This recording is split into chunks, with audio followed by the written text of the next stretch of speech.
ముద్రగడ పద్మనాభం చెలో అమరావతి పాదయాత్రను పోలీసులు మరోసారి అడ్డుకోవడంతో పలుచోట్ల నిరసనలతో కాపులు రోడ్డెక్కారు.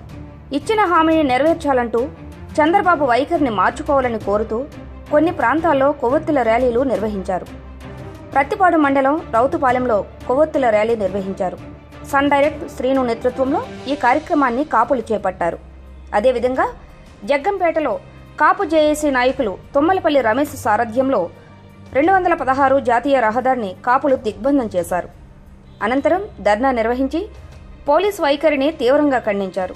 మరోవైపు కిర్లంపూడిలో టెన్షన్ వాతావరణం కొనసాగుతూనే